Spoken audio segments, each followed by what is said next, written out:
everyone.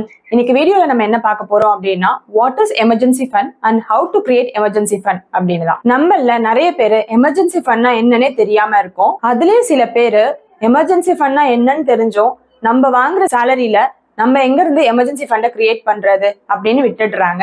இன்னும் சில பேர் நம்ம தான் இன்வெஸ்ட் பண்றோம்ல, இதுல வேற எதுக்கு தனியா எமர்ஜென்சி ஃபண்ட் சேவ் பண்ணோம் அப்படின்ட்டு தெரிஞ்சே விட்டுடுறாங்க. இன்வெஸ்ட்மெண்ட் வேற, எமர்ஜென்சி ஃபண்ட் வேற. இன்வெஸ்ட்மெண்ட் அப்படிங்கிறது உங்களோட ஃபியூச்சர் நீட்ஸ்க்காகவும் உங்களோட ஃபியூச்சர் கோல்ஸ்க்காகவும் நீங்க சேவ் பண்ற அமௌண்ட் தான் இன்வெஸ்ட்மெண்ட். எமர்ஜென்சி அப்படிங்கிறது ஒரு விஷயத்த நீங்க எதிர்பார்க்காத டைம்ல நடக்கிறது தான் எமர்ஜென்சி.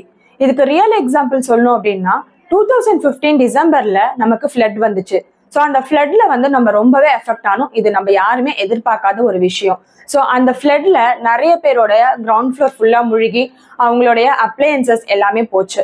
ஸோ இதுக்கு அவங்க ரெக்கவர் ஆகி ரிப்பேர் பண்றதுக்கு அரௌண்ட் 20,000 to 30,000 கிட்ட எக்ஸ்பென்ஸ் ஆயிருக்கும். ஸோ அந்த ஃப்ளட் டைம்ல நிறைய பேருக்கு தங்கறதுக்கு பிளேஸ் இல்லாம, மாத்துறதுக்கு ட்ரெஸ் இல்லாம, சாப்பிட்றதுக்கு ஃபுட் இல்லாம ரொம்பவே கஷ்டப்பட்டாங்க. இது எல்லாருமே நம்ம பார்த்துருப்போம். ஸோ அந்த டைம்ல எமர்ஜென்சி ஃபண்ட் நம்ம வச்சிருந்தோம் அப்படின்னா அந்த இடத்துல நமக்கு ரொம்ப யூஸ்ஃபுல்லா இருந்திருக்கும். ஸோ இது மட்டும் இல்லாம இப்போ ரீசெண்டா நமக்கு கொரோனா வந்துச்சு. ஸோ கொரோனாவும் நம்ம எதிர்பார்க்காத ஒண்ணு. இதனால வேர்ல்டே தலைக்கீழ திருப்பி போட்ட மாதிரி நம்ம எல்லாருமே அஃபெக்ட் ஆனோம்.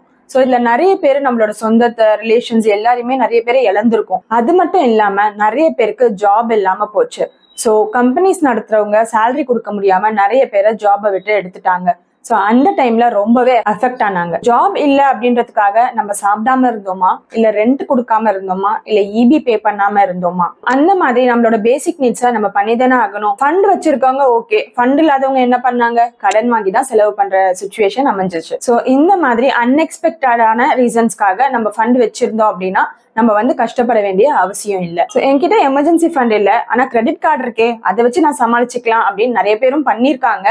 ஸோ அதுல என்ன ஒரு பெரிய பிரச்சனை அப்படின்னா, அவசரத்துக்கு கிரெடிட் கார்டை யூஸ் பண்றோம், அது நம்ம கரெக்டான டைம்ல பே பண்ணல அப்படின்னா வருஷத்துக்கு 40 to 45% வரைக்கும் இன்ட்ரெஸ்ட் பே பண்றோம். ஸோ இந்த மாதிரி கிரெடிட் கார்டு யூஸ் பண்ணி நிறைய பேர் மாட்டிருக்கிறத நீங்களே கேட்டிருக்கீங்க. இன்னும் சில பேர் என்கிட்ட கோல்டு இருக்கு, நான் கோல்டு அடகு வச்சு சமாளிச்சிருப்பேன் அப்படின்னு கூட நீங்க நினைக்கலாம். பட் அது வந்து கரெக்டான ஒரு வேவான்னு கேட்டா கிடையாது. ஏன்னா கோல்டு வந்து எல்லா டைமும் ஏறும் அப்படின்னு சொல்ல முடியாது.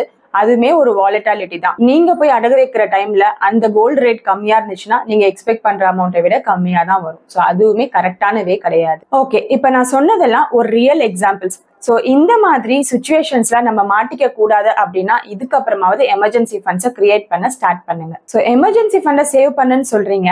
அந்த எமர்ஜென்சி ஃபண்டை எப்படி சேவ் பண்றது, எவ்வளவு சேவ் பண்றது அப்படின்னு கேட்பீங்க. அது எப்படி சேவ் பண்ணணும்னு நான் உங்களுக்கு சொல்றேன். எமர்ஜென்சி ஃபண்ட் எவ்வளவு சேவ் பண்ணணும் அப்படின்னா ஒவ்வொருத்தருக்கும் அது வேரி ஆகும். ஏன்னா ஒவ்வொருத்தருடைய பேசிக் நீட்ஸ், அவங்களோட சேலரி, அவங்களோட டிபெண்டன்ஸ் பேஸ் பண்ணி தான் அவங்களுடைய எமர்ஜென்சி ஃபண்ட் கிரியேட் பண்ண முடியும். ஒரு பர்சன் அவங்களுடைய பேசிக் நீட்ஸ்னா rent, grocery, EB, gas bill, phone bill, இந்த மாதிரி பேசிக் எக்ஸ்பென்சஸ். இந்த பேசிக் எக்ஸ்பென்சஸ் 1 மந்த்க்கு எவ்வளவு ஆகுமோ அவங்க வந்து 3 to 6 மந்த்ஸ் அவங்களோட எமர்ஜென்சி ஃபண்டை கிரியேட் பண்ணணும். எமர்ஜென்சி ஃபண்ட் எவ்வளவு சேவ் பண்ணணும் அப்படின்னா ஒருத்தருடைய மந்த்லி பேசிக் நீட்ஸ் என்ன அப்படின்றத தெரிஞ்சுக்கிட்டு அந்த பேசிக் நீட்ஸ்க்கு மினிமம் 3 to 6 மந்த்ஸ் அமௌண்ட்டை முன்னாடியே சேவ் பண்ணி வைக்கிறதா எமர்ஜென்சி ஃபண்ட். எமர்ஜென்சி ஃபண்டை எந்தெந்த வேலை சேவ் பண்ணணும்? ஃபர்ஸ்ட் மெயினா லிக்விடிட்டி இருக்கணும். செகண்ட் சேஃப்டி இருக்கணும். தேர்ட் வாலட்டிலிட்டி இருக்கக்கூடாது. ஸோ லிக்விடிட்டி அப்படின்னா நம்ம எப்போ வேணாலும் எடுக்கிற மாதிரி ஆப்ஷன் இருக்கணும். Second safety. ஃபார் எக்ஸாம்பிள், இப்போ நீங்க ஒரு லம்சமா ஒரு அமௌண்ட் ஒருத்தர்கிட்ட கடன் கொடுத்துருக்கீங்க, அவங்க கிட்ட இருக்கு, நம்ம எப்போ தேவையோ வாங்கிக்கலாம் அப்படின்னு நீங்க நினைச்சீங்க அப்படின்னா ஸோ அந்த டைம்ல உங்களால திருப்பி வாங்க முடியாதப்ப நீங்க வந்து சஃபர் ஆவீங்க. ஸோ சேஃப்டி ரொம்ப இம்பார்ட்டன்ட். Third volatility. ஸோ இப்போ ஒரு இன்வெஸ்ட்மெண்ட்ல பண்ணிருக்கீங்க, அது வந்து நீங்க எடுக்கணும்னு நினைக்கிறீங்க, பட் அது வந்து மார்க்கெட் பேஸ்ட் அந்த மாதிரி இருந்தா அப்ஸ் அண்ட் டவுன்ஸ் இருக்கும். நீங்க எடுக்க வேண்டிய டைம்ல உங்களோட ஃபண்ட் வந்து கம்மியா இருந்துச்சு அப்படின்னா அதுவும் உங்களுக்கு பிரச்சனை தான். இப்போ இந்த எமர்ஜென்சி ஃபண்டை எப்படி சேவ் பண்ணணும்? ஃபர்ஸ்ட் இதுக்கு வந்து நீங்க செப்பரேட்டா ஒரு அக்கௌண்ட் ஓபன் பண்ணிக்கோங்க. உங்களோட சேலரியில இருந்து 30% ஆஃப் த அமௌண்ட் சேவிங்ஸ் அக்கௌண்ட்ல வச்சுக்கோங்க.